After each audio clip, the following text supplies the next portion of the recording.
that piece of metal gives you the right to mouth off in my lot? Huh? Walking around like you own the place, flashing that thing in my face?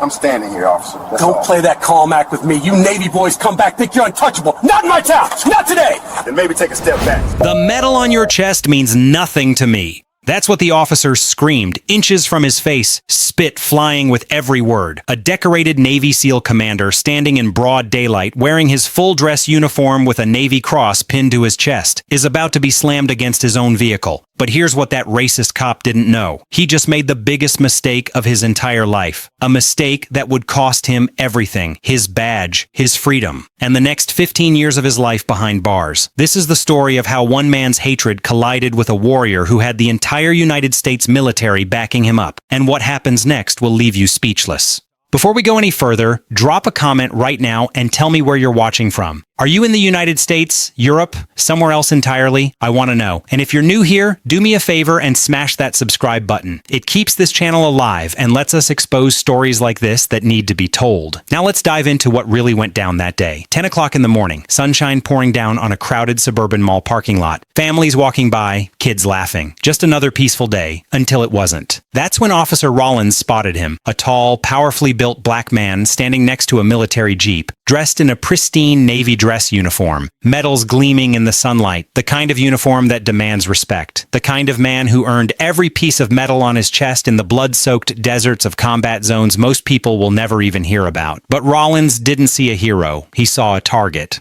Marcus Reed wasn't just any serviceman. This man was a living legend in military circles, a Navy SEAL commander with 20 years of classified operations under his belt. Missions so secretive that even senators don't get full briefings. He held the Navy Cross, one of the highest honors this country can award. An honor so rare that four-star generals stand at attention when he walks into a room. His phone contacts, Pentagon officials, intelligence directors, people who move in the shadows and shape the world from behind closed doors. Marcus Reed was a ghost on the battlefield and a titan in the halls of power. But on this sunny morning, Marcus was just running a simple errand, standing calmly beside his vehicle, representing his country with quiet pride. He wasn't looking for trouble. He wasn't looking for attention. He was just being. And that's when the storm rolled in. The siren chirped. Sharp, aggressive. A police cruiser cut diagonally across the parking lot, blocking Marcus's Jeep from every angle. No escape. Officer Rollins stepped out, and the look on his face said everything. This wasn't a routine check. This was a hunt. Rollins swaggered over, his hand hovering near his holster, eyes scanning Marcus like he was prey. He didn't see the Navy Cross. He didn't see the discipline in that posture. He saw what his bias wanted him to see.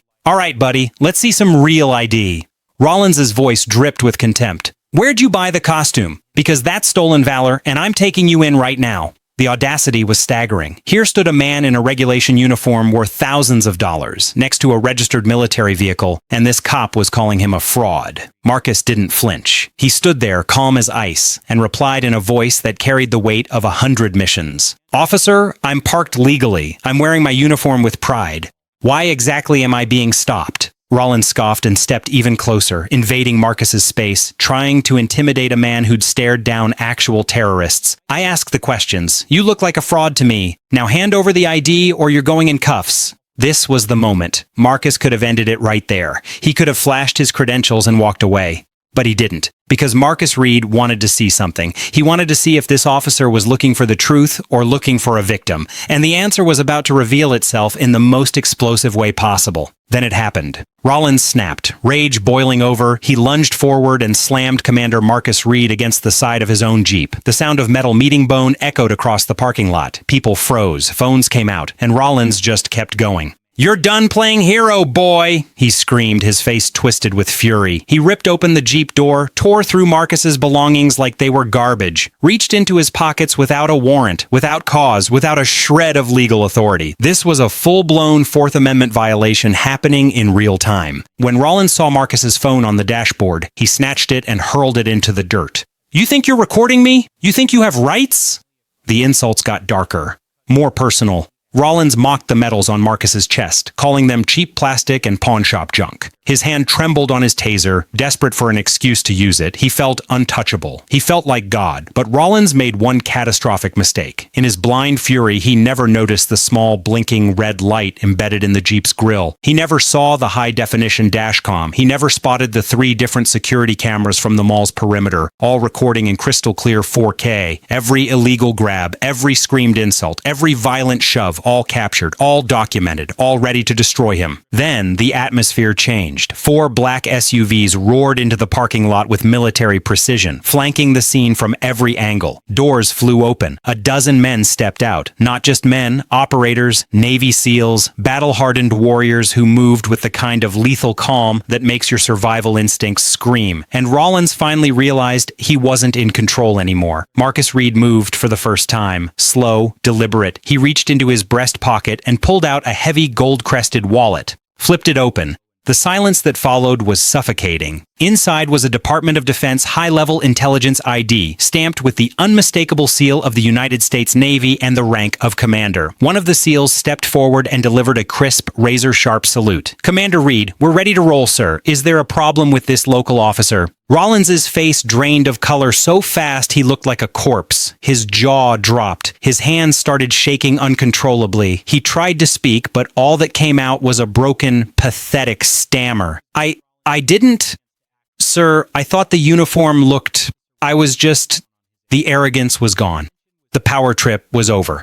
In one soul-crushing moment, Rollins realized he hadn't just harassed a civilian. He'd assaulted a Tier 1 commander in front of his entire team and a dozen HD cameras. He'd mocked a Navy Cross recipient while trampling the very Constitution he swore to defend. The hunter had become the prey, and Marcus Reed didn't even have to raise his voice. The fallout was nuclear. This wasn't going to be handled by the local precinct or swept under the rug by a friendly captain. Because a high-ranking naval officer was involved, the federal government descended like a hammer. Within hours, FBI agents and the Department of Justice seized every piece of footage. The bodycam Rollins tried to turn off. Marcus's encrypted military dashcam, the mall's overhead surveillance. The evidence was overwhelming. But it got worse for Rollins. As federal investigators dug into his past, they uncovered something sickening. This wasn't his first time. They found a dark, systematic pattern of abuse stretching back nearly a decade. 3 other victims, honorable men whose lives had been shattered by Rollins's illegal stops and falsified reports. Men who had been intimidated into silence, threatened with jail if they dared speak up. But this time, Rollins picked the wrong target. He went after a man who had the resources, the rank, and the ironclad will to make sure the truth came to light. The courtroom was packed. Reporters, military personnel in full uniform, the families of victims Rollins had spent years suppressing. When the judge took the bench, the tension was suffocating. Officer Rollins sat at the defense table, no longer the arrogant bully from the parking lot. He looked small, defeated, terrified, and when the verdict came down, it was a thunderclap. 15 years in federal prison. The courtroom erupted. Rollins stood up, hands cuffed behind his back the same way he'd cuffed Commander Reed, and was led away in total disgrace. But the financial damage was just as devastating. The city was ordered to pay a massive $12 million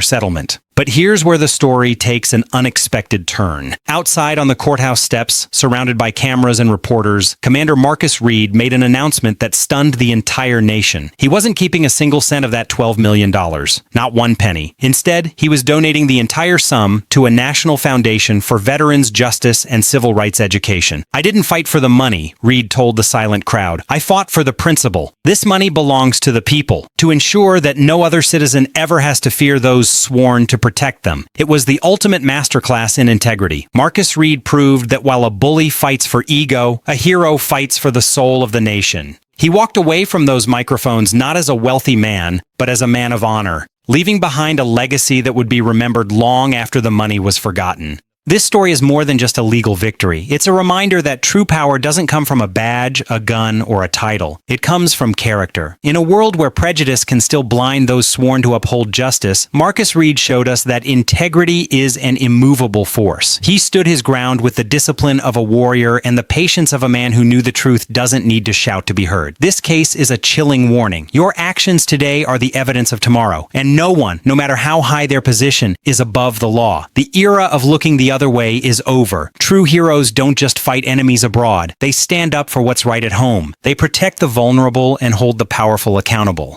If this story moved you, if it made you believe in the power of standing up for what's right, then do me a favor. Smash that like button right now, hit subscribe, and turn on notifications so you never miss another story like this. Your support is what allows us to keep bringing these stories to light. Thank you for watching, and thank you for being part of a community that values justice above everything else. Check out the next video on your screen for another incredible story of a bully who picked the wrong target. We'll see you in the next one.